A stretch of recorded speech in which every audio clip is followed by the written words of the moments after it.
Kinikilig habang nakahiga sa kanyang kama itong si Angelo. Kasalukuyan kasing kausap ng binata ang halos 2 taon na niyang nililigawan na si Maris. I love you mahal ni. Sabi ni Maris na mula sa kabilang linya na ikinatuwa naman ng binata. Ibig bang sabihin nito, Maris ay tay? Hindi na naituloy ni Angelo ang kanyang sasabihin nang sumagot ang dalaga sa malambing nitong boses ng, tayo na ayaw mo ba? Halos hindi naman makapaniwala si Angelo sa kanyang narinig dahil sa halos 2 taon niyang hinintay ang matapos nitong upang ganap na silang magkasintahan. Nagawa pa ng binata na magpaikot-ikot habang tumatalon sa kanyang kwarto dahil sa labis na kaligayahan. Gusto niyang isigaw ang kanyang tuwang nararamdaman pero hindi iyon maari dahil mag-aalas 2 na ng madaling araw at baka magising ang kanilang mga kapitbahay. Maraming salamat mahal, sobrang saya ko, muwa-muwa. Panguso-ngusong pangsagot ni Angelo sa kabilang linya. Maraming salamat sa matagal na panahong paghihintay mo sa akin Angelo. Sagot naman ni Maris sa malambing nitong boses. Gusto na kitang makita. Mahal, mag-date tayo bukas, pwede ka ba? Nakangiting tanong naman ni Angelo. Lu, may laban bukas eh. Pagkatapos na lang ng laban, sagot ng dalaga. Ganun ba mahal? Sige mahal, mag-ingat ka dyan ah. Matulog na tayo, I love you. Sagot naman ni Angelo. Halos tumayo naman ang tenga ni Angelo sa tuwing tinatawag siya ni Maris ng mahal ko. Mahilig kasing maglaro ang dalawa ng online games, lalo na ang nauuso ngayong laro na Wild Rift. Sa katunayan niya dito sila nagkakilala at palaging magkasama sa laro. Hanggang sa magkaibigan na din sa social media at doon ay nagustuhan niya ang dalaga lalo pa nang makita niya ito sa personal. Kasali din sila sa isa sa mga sikat na team sa Pilipinas at bukas nga may laban sila sa isang tournament laban naman sa isa ring sikat at malakas na team. Ilang araw ang lumipas, hanggang sa dumating na din ang una naming Monthsary. Happy first Monthsary mahal ko, bati ni Angelo sa kanyang kasintahan sa pamamagitan ng pag-message sa social media nito at eksaktong sumapit ang hating gabi. Happy Monthsary din mahal ko mamaya ha. Reply naman ng dalaga, yes, nanabik na naman akong makita ka ulit mahal. Ang huling kita natin yung unang araw na naging tayo. Pasensya ka na mahal ah. Busy kasi sa trabaho, nag-date na nga sila. Ang napili nilang lokasyon ng kanilang tagpuan ay sa isang sikat na restaurant. Napakaganda kasi ng tanawin kaya doon naisipan ni Angelo na dalhin ang dalaga. Masaya naman ang binata, ngunit naiinis siya nang malaman na nandyan din ang kanilang buong team sa restaurant na yun. Nga pala mahal, bakit nandito sila? Tanong ni Angelo sa kasintahan. Masaya naman si Angelo na makita ang kanilang team, pero naiinis si Angelo dahil para sa kanya, espesyal ang araw na yun at gusto sana ng binata na silang dalawa lang ang magkasama. Hindi ko din alam mahal eh. Nag-chat naman ako sa GC natin na Monthsary natin ngayon. Nagulat din ako kung bakit dito rin sila. Sagot naman ng dalaga na tila walang alam sa nangyayari. Pilit namang tumawa si Angelo. Pero sa loob ng kanyang puso ay naiinis siya lalo na dahil nandun din ang ka-team nila na may gusto din sa kanyang kasintahan na si Maris. Ito ay si Daniel. Napatingin naman si Angelo sa kinaroroonan ng kanilang teammates na sa kabilang lamesa at nahuli niya rin sa aktong nakatingin din si Daniel sa kanyang kasintahan. Tinitigan lang ito ng seryoso ni Angelo hanggang sa mapansin siya ni Daniel. Ngunit imbis na umiwas sa pagtitig, ay ngumisi lamang ito kay Angelo ng nakakaloko.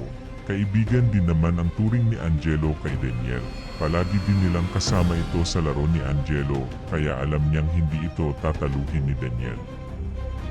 Ngunit kahit na magkasintahan na si Angelo at Maris, nakangamba naman si Angelo dahil may posibilidad na baka magkagusto din si Maris kay Daniel dahil meron din itong angking kagwapuhan na higit kay Angelo.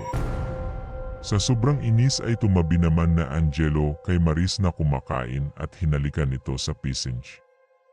Nagawa niya iyon upang pagselosin si Daniel, ngunit nang sinipat niya ito ay nakangisi pa rin ang loko.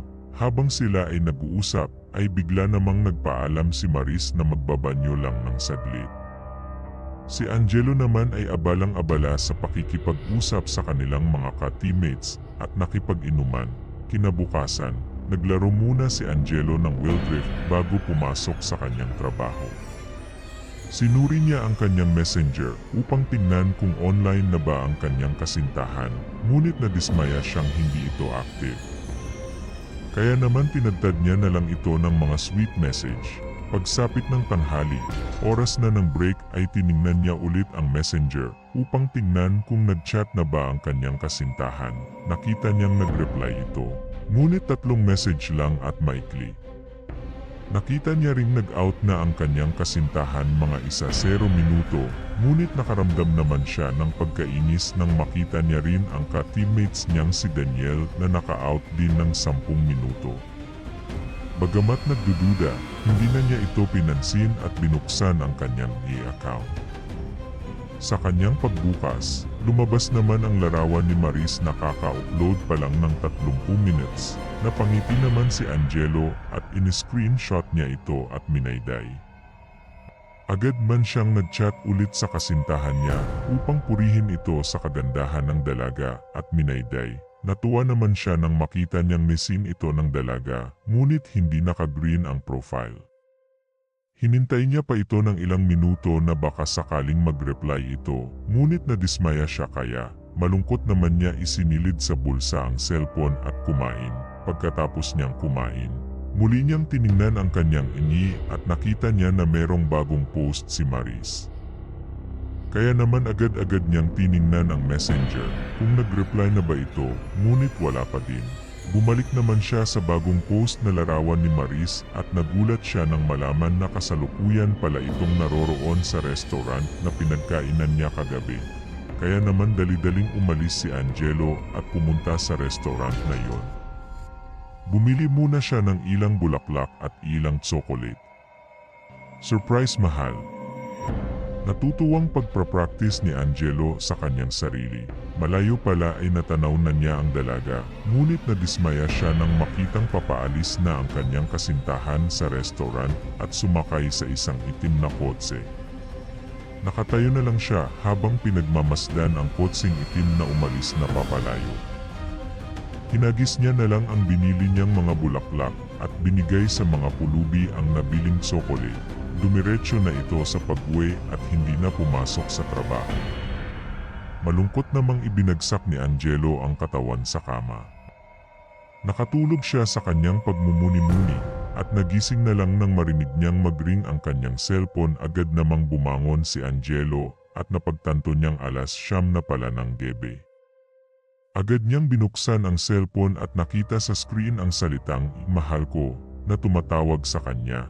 Hindi naman maipaliwanag ni Angelo ang kanyang nararamdaman kung matutuwa ba siya o magagalit dahil sa nakita niya kanina. Bagamat nalilito, agad niya namang sinagot ang tawag, "Mahal." "Hello, mahal. Pasensya na kanina dahil hindi kita na-replyahan, ha. Busy kasi ako sa trabaho bungad ni Maris. "Okay lang, mahal," medyo malamya namang sagot ni Angelo. Magkahalong tuwa at inis kasi ang kanyang nararamdaman sa mga oras na yun at nang mapansin ni Maris ang pag-aasal ni Angelo, kaya naman sinuyo niya ito ng sinuyo. Kahit papano ay nagiging okay na si Angelo at medyo nakalimutan ang mga nangyari. Kinabukasan, araw ng kanilang tournament kaya naman maaga siyang nagising at nag-ayos. Nagkataon din kasing araw ng kanyang day off, sakto lang talaga. Agad niyang binuksan ang messenger at nag-good morning sa kanyang kasintahan, ngunit hindi pa ito online at napangiti naman siya na tadtad ng "Sorry, mahal ko" ang kanilang conversation. Nag-message ulit siya ng mga sweet at gumayak na. Pagdating niya sa venue, excited naman siyang pumasok sa loob, ngunit nagtaka siya kung bakit wala si Daniel at wala din ang kanyang kasintahan. Agad niya naman tiningnan ang cellphone at binuksan ang messenger, ngunit nadismaya siya nang mabasa ang reply ng kasintahan na hindi siya makakapunta dahil nilalagnat siya. Nag-alala naman siya kaya naman nireplyan niya ito na magpagaling at ng mga sweet messages. Nag-umpisa na nga ang laro at sa huli sila ang itinanghal na panalo, kahit wala ang ilang teammates ay nagawa pa rin nilang maipanalo ang laban. Pagsapit ng hapon matapos ang event, nagpasya siyang puntahan ang bahay ng kanyang kasintahan dahil alam niyang nag-isa lang ito sa bahay at walang mag-aalaga rito, dagdag pa ay may sakit ito kaya bumili muna siya ng mga gamot at pagkain. Habang siya ay naglalakad, natatanaw na niya ang bahay ng kanyang kasintahan. Ngunit napakunot ang kanyang noo nang makita ang itim na kotse na biglang dumating sa harapan ng bahay ni Maris. Ito din ang kotseng nakita niyang sumakay ang kanyang kasintahan. Ngunit biglang napahinto si Angelo nang masipat niya ang lalaking bumaba sa kotse at ito ay Daniel. Maya-maya pa lumabas pa na isa at nangatog ang tuhod ni Angelo nang masipat niya ang kanyang kasintahan. Mas lalo pa siyang naasaktan nang makita niya mismo kung paano halikan ni Maris si Daniel at masayang-masaya sa isa't isa. Hindi na ninais pa ni Angelo na makita ang nangyayari kaya dali-dali siyang umaalis na wala sa sarili habang tumutulo ang luha na mababakas sa pagmumukha ang labis na puot, sakit, lungkot at galit. Masyadong dinamdam ni Angelo ang panlolokong nagawa ng kanyang kasintahan at ka-teammates niyang si Daniel. Mahal na mahal niya kasi ito kaya sobrang sakit ang kanyang nararamdaman sa tuwing pumapasok sa kanyang isipan ang mga pangyayaring yun. Ilang araw siyang nagmukmok sa kanyang silid, hindi na rin siya pumasok sa kanyang trabaho at napabayaan na ang sarili. Ilang beses niya din pinagtangka ang kipilan ang kanyang buhay hanggang sa lamunin na ito ng kanyang emosyon, magbabayad kayo sa akin. Galit na bulong ni Angelo sa kanyang sarili at unti-unting ngimingiti na parang sa demonyo. Sa bahay naman ni Maris, masayang-masaya ito habang nakikipaglaro ng apoy sa kanilang ka-teammates na walang iba kundi si Daniel. Lingid pala sa kaalaman ni Angelo na dati palang magkasintahan si Maris at Daniel noong nasa high school ang mga ito, ngunit naghiwalay sila dahil sa panlolokong ginawa ni Daniel. Ngunit muli silang nagtagpo ng mapabilang si Daniel sa kanilang team. Babe, hiwalayan mo na si Angelo.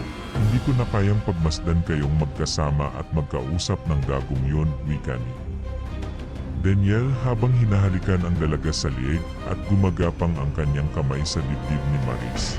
O sige babe, hihiwalayan ko na ang pangit na yun bukas, basta wag mo na akong lolokohin ulit ah. Sa totoo lang naman ay wala naman akong gusto sa kanya, ginamit ko lang siya kasi gusto kong pagselosin ka upang bumalik ka sa akin. Nakangiti namang sagot ni Maris at napapaungbol habang nilalasap ang pagdila ni Daniel sa kanyang dibdib. Ilang oras din ang kanilang bayuhan at nagpasya ng magpahinga. Agad namang kinuha ni Daniel ang kanyang cellphone dahil nais nito umorder ng kanilang makakain ng gabing iyon. Matapos niyang makapag-order, ay muli na naman siyang bumalik sa kinaroroonan ni Maris na nakahiga habang nang akit na tinititigan si Daniel. Dali-dali naman lumapit si Daniel sa dalaga at pinasubo rito ang kanyang batuta. Umuungol naman sa sarap si Daniel habang dinidiin ang ulo ni Maris. Maya-maya pa bigla silang natigilan nang biglang tumunog ang doorbell ng pintuan. Panira naman ng momento. Inis naman na sambit ni Daniel at sinuot ang tuwalya upang maitago ang kanyang pagkalalaki. Napangiti nang si Maris sa inasal ni Daniel habang pinupunusan ang laway sa kanyang bibig. Tumungo na nga si Daniel sa pintuan. Sa pag-akalang nandito na ang maghahatid ng kanyang order sa pagbukas niya ng pinto. Bumungad sa kanya ang isang lalaki na nakatalikod at nakasuot ng pang-delivery na kasuotan. Boss, food panda po. Magalang na tanong ni Daniel, ngunit nanlaki ang kanyang mga mata nang bigla humarap ang lalaki at nasilayan niya ang mabangis na pagmumukha ni Angelo na nakangiti. Angel. Hindi na naituloy ni Daniel ang kanyang sasabihin nang bigla siyang saksakin ni Angelo ng 3 beses sa tiyan. Napagapang naman si Daniel upang makalayo sa tumatawang si Angelo. Hahaha, akin lang si Maris, akin lang siya. Hahaha. Sigaw ni Angelo. Napalabas naman si Maris na walang saplot sa kanyang kwarto at bumungad sa kanya ang gumagapang na si Daniel na punong-puno ng dugo at humihingi ng tulong sa kanya. Nakita niya din si Angelo na nakatingin sa kanya na merong hawak na kutsilyo, marami ding dugo sa kanyang damit. Dahil sa takot ay dali-dali pumasok si Maris sa kanyang kwarto at pinadlock ang pintuan. Umarko naman ang labi ni Angelo nang masipat ang walang saplot na katawan ng dalaga. Mahal ko. Pwede bang ako naman ang tumikim sa'yo? Hahaha, sigaw ni Angelo habang tumatawa. Ngunit nabaling ang kanyang paningin sa nanghihinang si Daniel. Kaya naman pinagtatadyakan niya ito sa katawan habang tumatawa. Pilit niya ring pinatayo si Daniel at nang makita niya ang batuta nito ay walang awang nitong pinagsasak na wala namang nagawa kundi ang sumigaw sa labis na sakit.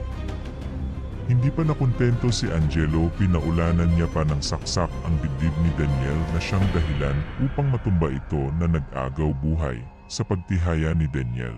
Puwersahan namang binaon ni Angelo ang kutsilyo sa dibdib ng binata at pinaikot-ikot habang nagwiwikasa. Nakakatakot nitong tinigna. Lasapin mo ang sakit na dinaranas ng puso ko. Hahaha, at tuluyan na ngang nawala ng buhay itong si Daniel at iniwan ito ni Angelo na tumungo sa pinto ng silid ni Maris. Mahal ko, buksan mo itong pinto, pakiusap mag-usap tayo, mahinahong pakiusap ni Angelo habang kumakatok. Napapaiyak ang dalaga habang napapailing dahil sa labis na takot. Sa pilitan namang binubulyan ni Angelo ang pinto upang makapasok, ngunit bigo pa rin ito. Mahal ko. Ayaw mo ba akong kausap? Akala ko ba ako lang ang mahal mo? Mahal ko.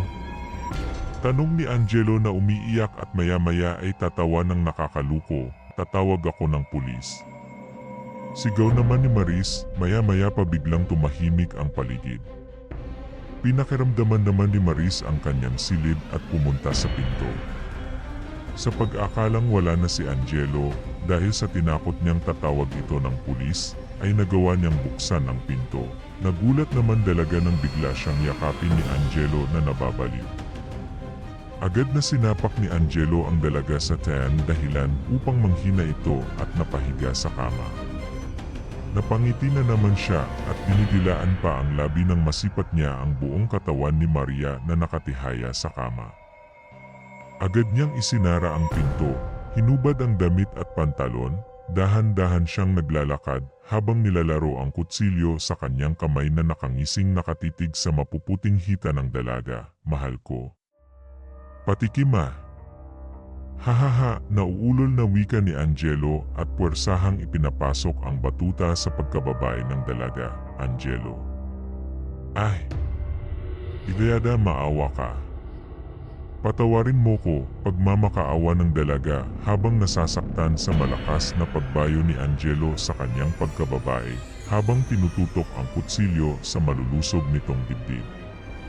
Nang makaraos na si Angelo, walang awa niya namang ipinasok ang kutsilyo sa pagkababae ng dalaga na siya ng dahilan upang sumigaw ito ng napakalakas. Hindi pa siya nakontento.